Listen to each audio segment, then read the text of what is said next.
नमस्कार दोस्तों, मेरे इस YouTube चैनल पे आपका बहुत बहुत स्वागत है। रणबीर अलाहाबादिया के समय रैना के शो पर दिए गए कंट्रोवर्शियल कमेंट और उससे जुड़े आउटरीच के बारे में और हम समझने की कोशिश करेंगे कि डार्क कॉमेडी और कंटेंट क्रिएशन को लेकर के आज सोशल मीडिया पर जो गंदगी और फुहरता फैलाई जा रही है उसके पीछे का असली कारण क्या है। तो चलिए अब बिना कोई देर किए इस वीडियो को शुरू करें।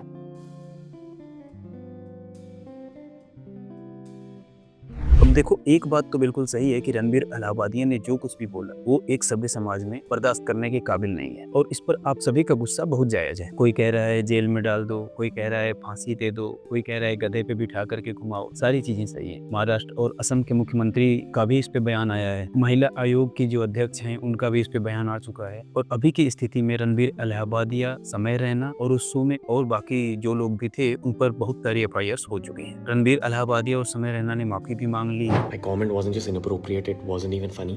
Comedy is not my forte. I'm just here to say sorry.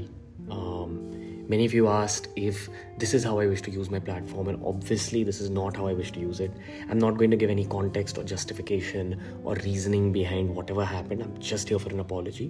YouTube से भी ऐसे बहुत सारे वीडियोज को डिलीट कर दिया है। अब यहाँ तक सब कुछ ठीक है। चलिए अब असली मुद्दे की बात करते हैं। इस टॉपिक पर मैं वीडियो जानबूझ करके थोड़ी देर से बना रहा हूँ ताकि मैं चाहता था कि जिससे लोगों का गुस्सा थोड़ा शांत हो जाए और मेरी बात को थोड़ा गंभीरता से सुन सकें। तो यार एक बात बताओ, कॉमेडी और कंटेंट क्रिएशन के नाम पे आजकल जो भी सोशल मीडिया में गंदगी फैलाई जा रही है वो अपने आप एक दिन में तो फैल नहीं गई, या फिर कैसे कोई सो कॉल्ड कॉमेडियन सबके सामने आकर के एक मंच पे माता पिता और उनके बच्चों के बारे में ऐसी वाहियात बात इतनी आसानी से कह देता है। एक ऐसे देश और समाज में जहाँ माता पिता को भगवान का रूप माना जाता है, जहाँ कन्या पूजन होता है, स्त्रियों को देवी का दर्जा दिया जाता है, हम और आप बैठ करके बड़े ही मजे ले लेकर के ऐसी बातों को सुनते हैं और ठहाका लगाते हैं। और अगर किसी ने कोई ऑब्जेक्शन किया तो कह दिया जाता है कि अरे यार तुमको समझ में नहीं आएगा, ये डार्क कॉमेडी है। हम लोगों ने डार्क कॉमेडी का पूरा मतलब ही बदल दिया है। डार्क कॉमेडी वो होती है जिसमें कोई कॉमेडियन आता है और देश की राजनीति में, सिस्टम में या फिर समाज में फैली हुई बुराइयों को एक कॉमेडी के जरिए टारगेट करता है। अगर जानना है कि डार्क कॉमेडी क्या होती है तो जाकर के जसपाल भट्टी जी को सुनो।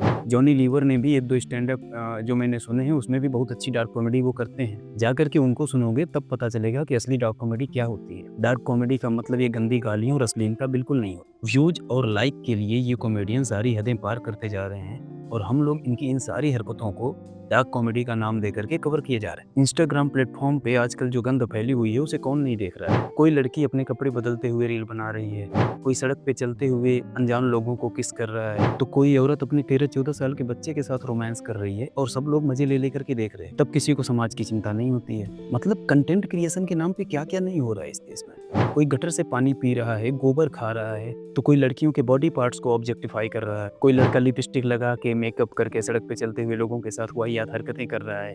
तब सब लोग खूब तालियां बजाते हैं, दोस्तों के साथ शेयर करते हैं, अरे देखो ये क्या कर रहा है, क्या कर रहा है, ठहाके लगाते हैं सब मिल करके। क्या तब लोगों को पता नहीं होता कि ये जो रील्स को इतनी सारे व्यूज दे रहे हैं, लाइक कर रहे हैं, शेयर कर रहे हैं, तो ये रील्स वायरल होंगी और जब वायरल्स होंगी तो यही रील्स आपके छोटे भाई बहन देखेंगे, आपके बच्चे देखेंगे, फिर उनके दिमाग पे इन सारी चीज़ों का क्या असर होगा।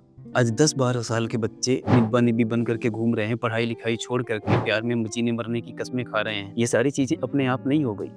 अगर समय रहते हमने ऐसे कंटेंट्स का विरोध किया होता, ऐसी चीज़ों को आगे न बढ़ने दिया होता तो आज ये नौबत ही नहीं आती। कुछ समय पहले तक जो लड़कियाँ गालियों पे क्वेश्चन करती थी कि गालियों में हमेशा लड़कियों को ही टारगेट क्यों किया जाता है, आज वो लड़कियां भी आपस में ही एक दूसरे को माँ बहन की गालियां दे रही हैं और कूल बन रही हैं। कॉमेडी के नाम पे रेप जैसी चीज का मजाक बनाया जाता है और उस पे भी ऑडियंस ठाके लगा करके हंसती है और उस ऑडियंस में लड़कियां भी होती हैं। तब किसी की कोई भावना आहत नहीं होती। ऐसे कितने ही यूट्यूबर्स को आज हमने सेलिब्रिटी बना दिया है जिनके कंटेंट्स में गाली गलौज और अश्लीलता और फुहरता के अलावा कुछ था ही नहीं। आज बच्चे अपने माँ बाप के बगल में बैठ करके ऐसे कंटेंट्स देख रहे हैं और माँ बाप को ये चीजें नॉर्मल लगने लगी। और आजकल की जनरेशन को तो ये लगने लगा है कि अगर कूल बनना है तो हमको ये सारी चीजें करनी ही पड़ेंगी। जो जितनी गाली देगा, जो जितनी भद्दी बातें, डबल मीनिंग बातें करेगा, वो उतना ही कूल। रणबीर अलाहाबादिया ने वहाँ उस शो में जो कुछ भी कहा वो उसने इसी प्रेशर में आकर के कहा और उसने जो कहा वो उसकी लाइनें नहीं थी, वो भी किसी फॉरेन के शो से उसने चुराई हुई थी। यानी सोचो उस पर कितना प्रेशर रहा होगा। उसको लगा होगा कि अगर वो ऐसे शो में जा रहा है तो उसको ऐसी बात बोलनी ही पड़ेगी, नहीं तो वहाँ की ऑडियंस उसे डम ना समझ ले। वो इतना भी दिमाग नहीं लगा पाया कि उसने जिस तरह के ऑडियंस को ग्रूम किया हुआ है उस ऑडियंस का टेस्ट ऐसा नहीं है। बस कूल बनना था तो बोल दिया,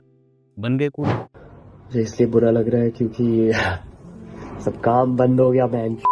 अगर ये सारी चीज़ें इसी तरह से चलती रही, डार्क कॉमेडी के नाम पे, कंटेंट क्रिएशन के नाम पे लोग ऐसे ही कंटेंट्स बनाते रहे और हम और आप जैसे लोग बैठ कर के ये सारी चीज़ें मज़े ले लेकर के कंज्यूम करते रहे, तो फिर ये चीज़ें कभी रुकने वाली नहीं है। तो वो दिन दूर नहीं है जब पेरेंट्स अपने बच्चों के साथ ऐसे शोज़ में जाएँगे और वहाँ पे मज़े लेकर के ऐसे कंटेंट्स को, ऐसी कॉमेडी को एन्जॉय करेंगे और ये चीज़ें भी इस समाज में नॉर्मल हो जाएँगी। फिर वो समय भी आएगा जब ऐसे कंटेंट्स बनाने वाले लोगों को ही लोग सक्सेसफुल मानेंगे। ऐसे ही लोगों को लोग अपना रोल मॉडल समझ और इन्हीं के जैसा बनना चाहेंगे। ये कैरी मिनाटी, वो कोई एक चलाता है एआईबी, समय रैना, आप यकीन मानिए ये लोग आज की जनरेशन में बहुत सारे बच्चों के लिए रोल मॉडल होंगे और बहुत सारे बच्चे इनके जैसा बनना चाह रहे होंगे। अगर आप सच में चाहते हो कि इस तरह की चीज़ें समाज में ना फैलें, तो पहले आपको अपने हिस्से का काम करना पड़ेगा। इस तरह की वीडियोज को देखने के बाद शेयर करने की जगह रिपोर्ट करना पड़ेगा। सोशल मीडिया पर ये जो गंदगी फैल रही है उसके बारे में अपने बच्चों को जागरूक करना होगा।